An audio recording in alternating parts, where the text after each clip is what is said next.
E aí galerinha que assiste o meu canal, eu sou Luiz Fernando, educador físico, e hoje a gente vai continuar o nosso assunto do sistema esquelético. Hoje a gente vai falar do nosso tecido ósseo.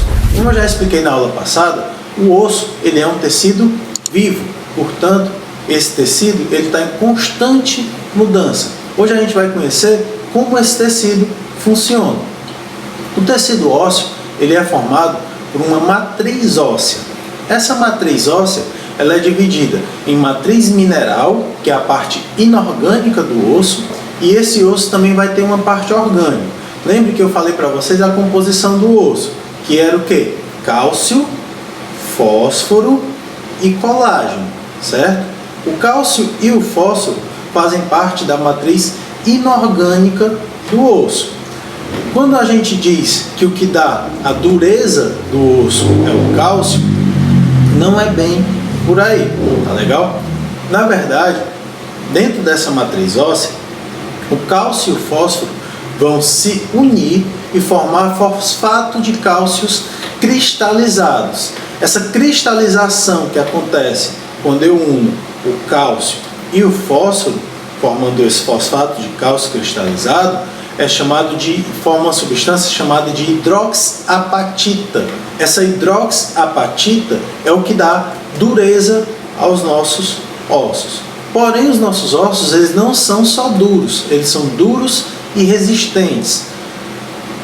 E existe coisa que seja dura e não resistente, professor? Existe sim. Por exemplo, o vidro. O vidro é duro, mas se você derrubar ele no chão, ele quebra com uma facilidade.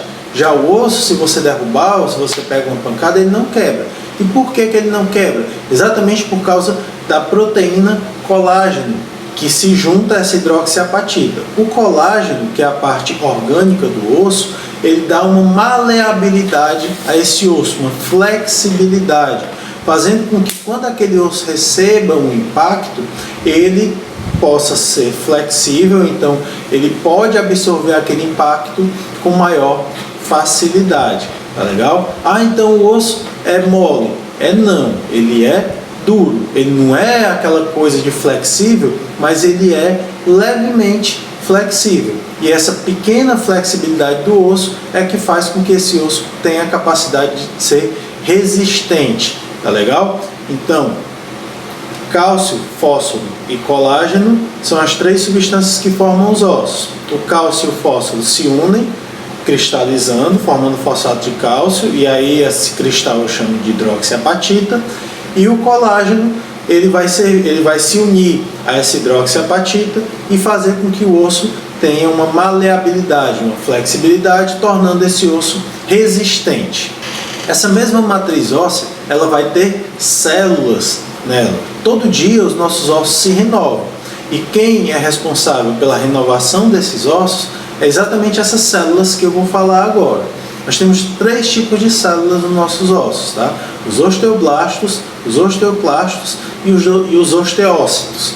Nós vamos conhecer cada uma delas agora. Os osteoblastos com B, eles são células formadoras de osso.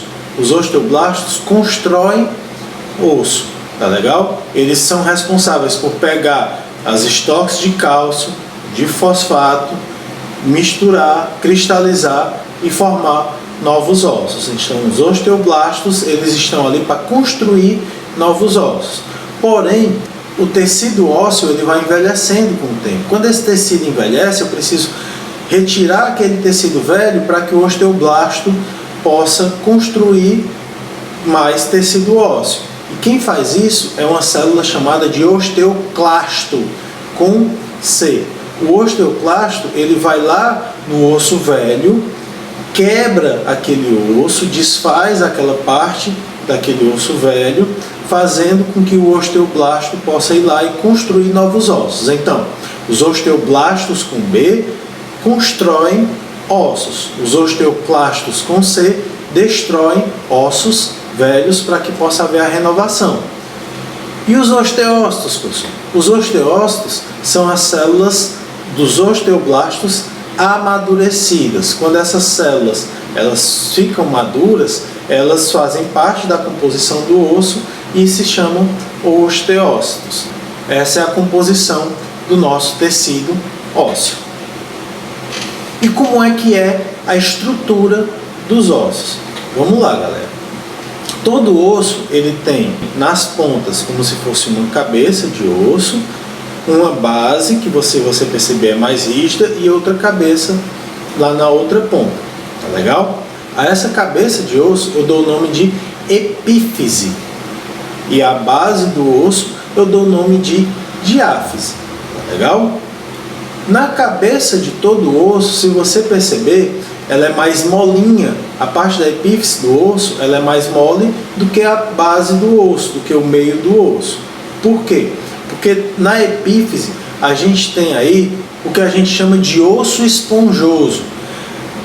As estruturas ósseas dos cristais de apatita, eles vão estar mais separados, fazendo com que esse osso ele seja menos rígido, tá legal? Essa falta de rigidez desse osso é exatamente para poder que esse osso possa absorver impactos, porque se você parar para olhar, observar, na cabeça do osso é exatamente aonde os ossos vão se ligar, onde estão as articulações, que basicamente é onde acontecem os impactos, quando eu estou correndo, praticando uma atividade física, tá legal?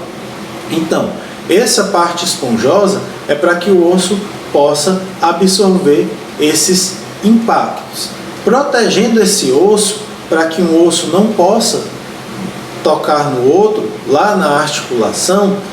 Sempre na cabeça de cada osso, envolvendo essa parte esponjosa, vai ter uma parte cartilaginosa, que é a cartilagem articular. Essa cartilagem, ela além de ajudar essa parte esponjosa a absorver o impacto, ela serve para que um osso não toque no outro, tá legal? Quando a gente vai envelhecendo, naturalmente essa cartilagem ela vai desgastando. Quando acontece esse desgaste, a gente tem o que a gente chama de artrose. A artrose nada mais é do que o desgaste dessa cartilagem articular, fazendo com que naquela articulação aqueles ossos se toquem e aí daí eu vou sentir aquela dor. Na parte do meio do osso, como eu já falei, nós temos a diáfise e nessa parte o osso vai ser mais compacto, mais rígido, para que ele não quebre com facilidade, porque se o osso fosse totalmente poroso, ele provavelmente não teria a resistência que ele tem. Lembrando que ele é duro e é resistente, ele é maleável e ele tem dureza também, legal? E em volta do nosso osso, nós temos um tecido que envolve esse osso, que é o tecido que vasculariza e inerva esses ossos. É por causa desse tecido que quando a gente quebra um osso, por exemplo, a gente sente dor. Não é que o nosso tecido ósseo seja inervado. O que é inervado é esse tecido que envolve ele, que a gente chama ele de periósteo. O periósteo ele envolve o osso como um todo, tá? E ele é responsável pela nutrição desse osso, porque ele vasculariza. Ele que recebe o cálcio, ele que recebe todos os nutrientes para poder aquele osso ser formado e se renovar diariamente. E como eu já expliquei, se você quebra um osso, aquela dor que você vai sentir é por causa do rompimento desse periósteo, porque ele é inervado e aí quando ele rasga, você vai sentir aquela dor gigante que é quando você quebra um osso. E dentro de cada osso, nós temos a medula óssea, que é responsável por aquela função do osso que eu falei na aula passada, que é a função de hematopoese, que é quem vai construir as células sanguíneas. Gostou desse vídeo? Então não deixe de se inscrever, deixar o seu like e deixar o seu comentário.